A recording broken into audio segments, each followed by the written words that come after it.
Okay, so tonight we're heading to West Texas. Ooh, West Texas. Yeah, 1982. Mm. The oil boom, well, it's kind of fading, Right. leaving behind, these towns full of dreams. Some came true, some, yeah, not so much. I can see that. It's in this kind of unpredictable landscape that we find Matt and Janette Jevietky. They're a young couple trying to, build a life Exactly. together. Yeah. And, they kind of find their own way in this rough and tumble town.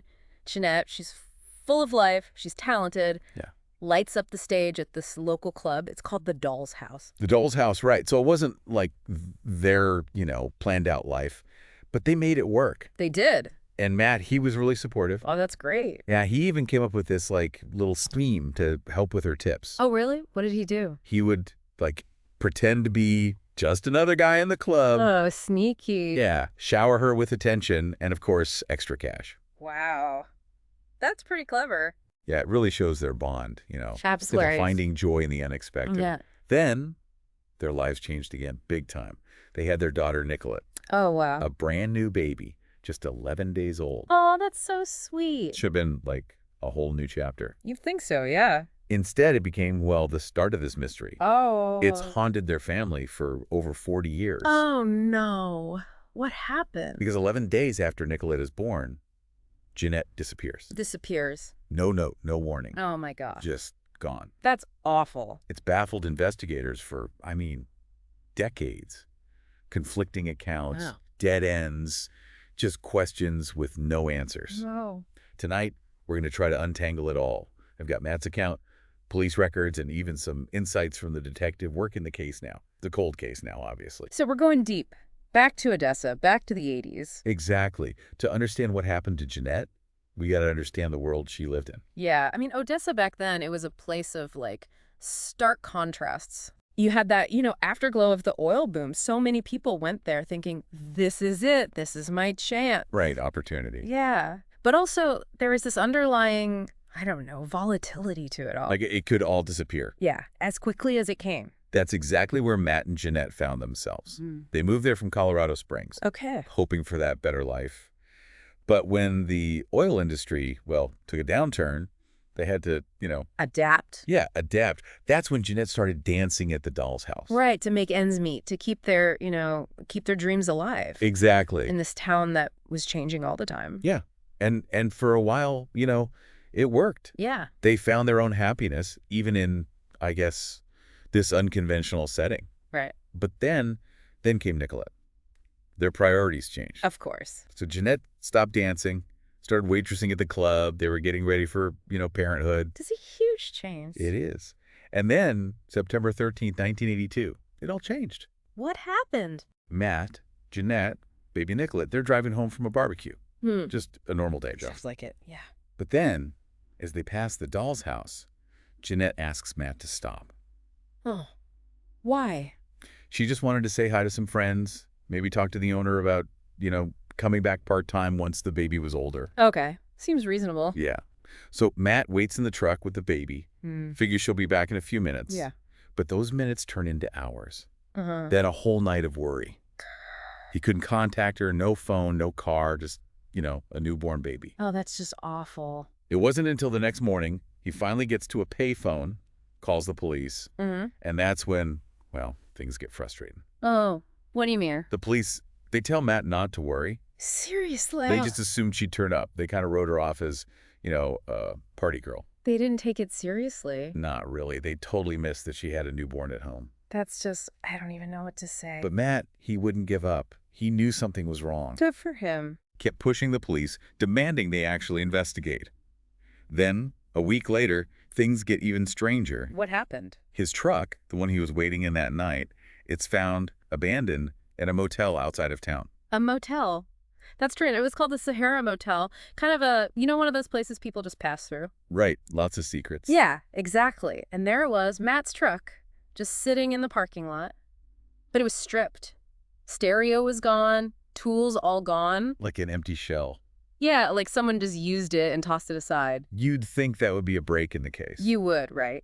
Some clue, something to lead them to Janette. But you just made things more confusing. It did, didn't it? The owner, he couldn't say much. Really? He remembered 3 people leaving the truck, but their descriptions, they were vague. It was dark, you know. So no clear faces. Mhm. And did the police at least dust for prints? Well, that's the thing. They didn't, not at first. Seriously, why not? It's like they weren't putting it all together, didn't see the truck as part of a possible crime. That's so frustrating. It is. You got to remember, investigative techniques, they've come a long way since then. Right. So back then, it was more about, what, talking to people? Yeah, eyewitness accounts, forensics, analyzing evidence. That wasn't as big a thing back then. So Matt's trying to find answers, and the police are stuck in the past. Pretty much, yeah. And all this time, he still has a newborn baby to take care of. That's just heartbreaking. It is. Imagine trying to find your wife while also being a new dad. It must have been so hard. It was. He was lucky, though. Some friends' parents helped out, gave him work, helped with the baby. At least he had some support. Yeah, a little bit. And thankfully, the police finally started looking into Janette's life, at the doll's house. They finally started asking questions. They did. Talked to the dancers, bartenders, anyone who might have seen her that night. And that's when some leads started popping up. Like what? Well, one dancer, Tammy, she told them she saw Janette leave with this tall blonde guy. And then a bartender remembered seeing Janette talking to some roofers earlier. Roofers? Yeah, and guess what? That same blonde guy. He was one of them. So they had a name. They did. Ricky. Did they find him? Well, Ricky seemed like a good lead, He had a temper, and he actually left town for Dallas right after Janette disappeared. So they went to Dallas. They tried, but it was a dead end. Ricky died in 2001. Oh, so whatever he knew, it went with him. Exactly. Time, it really complicates these cases. Memories fade, evidence is lost, and sometimes the people who hold the answers, they're just gone. So frustrating. It is. But then another piece of the puzzle appeared. This one really threw things for a loop. What was it? In March of '83, a woman named Betty, she called the police. Okay. Now, Betty had lived with Matt and Janette for a while, Okay. and she claimed she saw Janette working at a topless club in Dallas. Wait, what?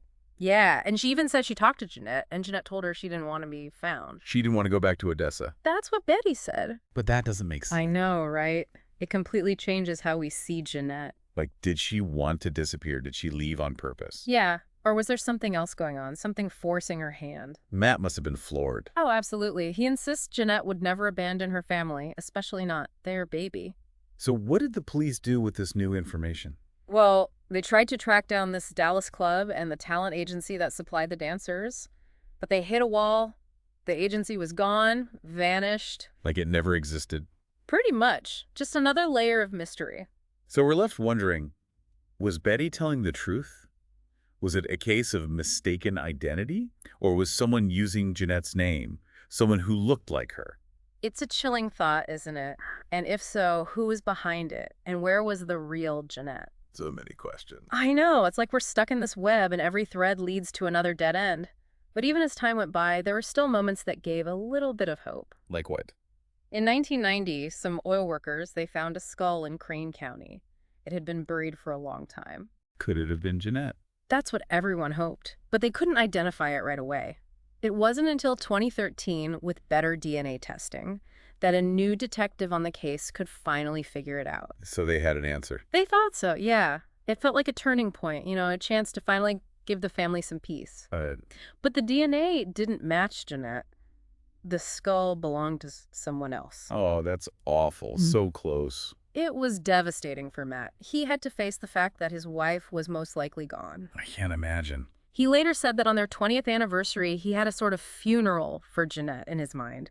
He realized even if she was alive, they'd both be different people by then. That's so sad. It is. It shows how complicated grief is, how it mixes with hope and acceptance. And how it shapes the people left behind. Exactly. Matt, he found comfort in his faith. Prayer gave him strength, especially for Nicole. His daughter. She grew up never knowing her mom. I know. It's hard to grasp what that must be like, to always wonder about your mother, to want answers you might never get. And it makes you think, about the real people behind all this, the police reports, the cold case files. There are families dealing with this incredible loss and uncertainty. Yeah, it's just unimaginable. And for Nicole, this loss has, well, it's shaped her whole life. I mean, how could it not? To grow up without a mom, always wondering who she was, wanting answers that that might never come. And yet she's taken that pain and turned it into something positive. Really? She's become an advocate for other families of missing people, That's amazing. using her story to raise awareness, keep those stories alive, and hold on to hope that someday the truth will come out. It's really inspiring, to see that kind of strength. It is. This whole deep dive into Janette's case, it's been a journey. So many twists and turns, dead ends, these little glimpses of what might have happened. Yeah, we've gone back to Odessa in the 80s, looked at how they investigated back then, and seen how this mystery has affected real people. And even though we might never know for sure what happened to Janette, just exploring these questions, putting the pieces together, it's a way to remember her, Absolutely. to acknowledge her life, the people she loved, and make sure her case and all the others like it don't just get forgotten. Because everyone deserves to be remembered. Every family deserves answers. And the search for justice, it shouldn't stop, no matter how long it takes.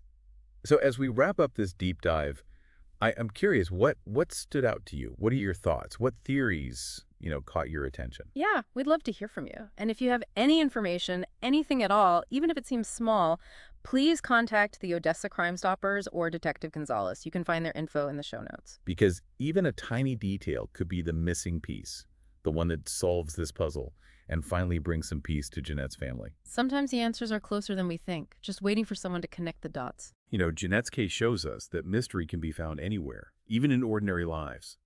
And even after all these years, the search for truth, for justice, it never really ends.